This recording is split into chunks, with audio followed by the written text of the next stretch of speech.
This is a fairly simple view of the Buddha's teaching, and I'm going to give it a try. He says, life is suffering, and I can agree with that. From the young day to the old age, you may have fun, but in general, you have to keep you fed, exercise, do this, do that. And if you stop, you won't do well. So you have to keep energized, exercising, and all of that. And it could be found as joy, but if you think about the physics of something to be alive, it takes like a feeding, like a monkeys in the zoo. So if you are on the side of feeding, whatever that animal does, in this case human, it takes energy, the effort. So living is an energy consuming process. It's called the law of entropy. If you leave it alone, it's going to disintegrate. So you have to keep feeding. So you can consider that process as labor, therefore some effort, and therefore a certain level of suffering that you have to find the food and exercise and entertain, all that kind of stuff. So it's a foundation, but you can still play, and you may have a reasonably happy life. So that's one. Next one is everything is impermanent. So no matter what you do, like the Murphy's Law, if it's possible to break down, it's going to break down. So life and death comes together because life is eventually to be broken down by the way of nature. Sorry to jumping around with this. So that's the second part of finding that everything is impermanent. The third principle, which is also interesting, is all whatever is happened may be considered as the laws of nature, the laws of universe. And if you see that everything is manifesting by the laws of nature or laws of universe or nature's way, there's no ego in it, right? So let's think about this case. Let me think through this. Everything, all the things happening, follow the laws of nature, and there's no element of ego. So what it means is that if you look at animals, or the trees, or whatever, the bird, it's just the way of nature, right? And they don't seem to have ego like humans. So if you behave like animals, that basically point that you are going back to the Garden of Eden before you ate the fruit of knowledge. I mean, that's the Bible story, but we can scientifically see the evolution of species, and the humans are the ones who added extra brain. And that is helpful for us to live. But essentially, the rest of it, before the brain, is our body.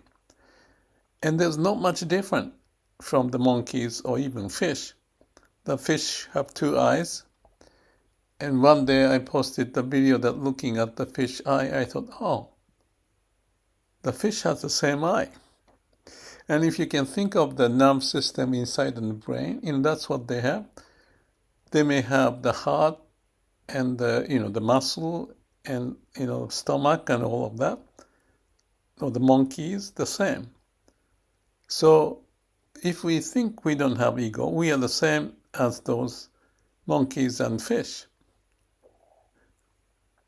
I don't mean to degrade the humans. Humans are great with the brain, but negative part is to come with the brain is the ego.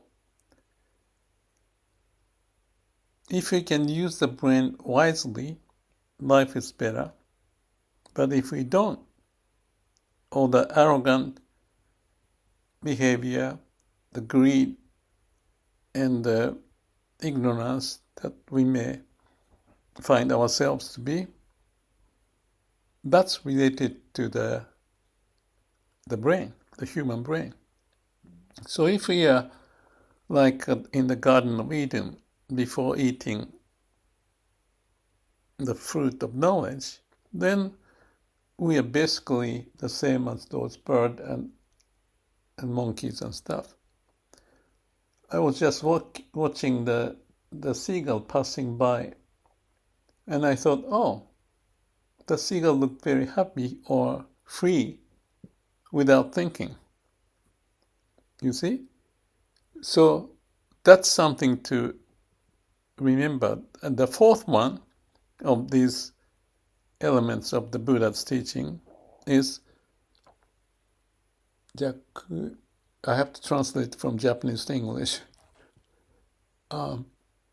When everything is in nirvana, when I forgot the name, Nehan Jakujo.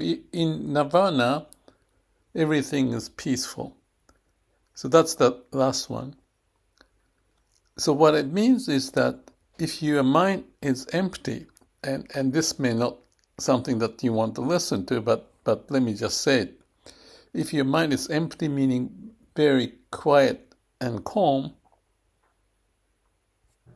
Nehan Jakujo, then you are in samadhi, there's no ego. As in the case of the third one, where if you are like a monkey or bird, there's no ego. So no ego, and the mind is calm and quiet in samadhi is the eternal peace. That's the fourth one. So those four elements,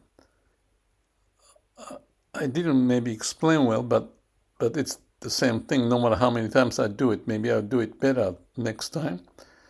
To me, is the essence of what I can agree. And if you agree with that, without ego, you are in nirvana. And you're flying like a bird, except, bird would have to find something to eat, and we do the same thing.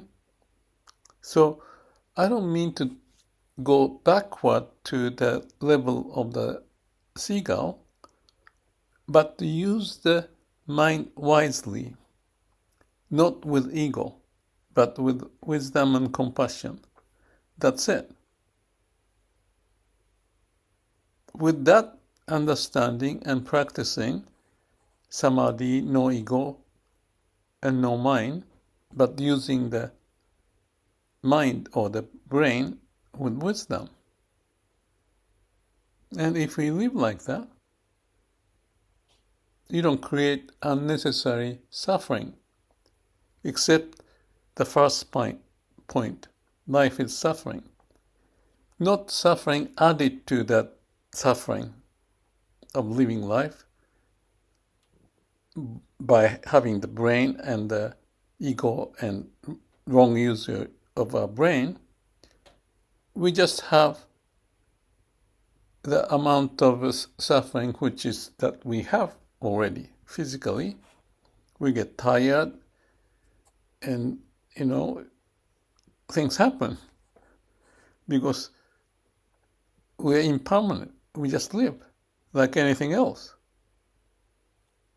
from nothing to nothing. So be with the nature's way. That's always what I say. And if we understand these four principles and relate to the last part of nirvana in quietness, and if you do pay attention to not use the mind in the wrong way, and be happy with what you got, and practice samadhi, then you have nirvana. And I wish some of you, at least not all of you, probably nobody would try, but if some people try it, and just think about those four elements and see what kind of state of mind you have for you to be happy. Again, ego may come with greed and all the rest of it, to be better than someone or envious to someone. So that is you, the ego. But just let it go. Accept everything it is. Is it simple enough for you to give it a try? If any of you have interest in trying, for 5 minutes, 10 minutes, one day, doesn't matter. I'm just curious to see if I could communicate these basic principles and see how we live. Even to notice the bird and the fish and the monkey and everything be one, sort of, living being. We got a little extra thing, but we don't want to use it in the wrong way. Is it simple enough? I think it's simple enough. I just wanted to give it a try and send this message. Thank you.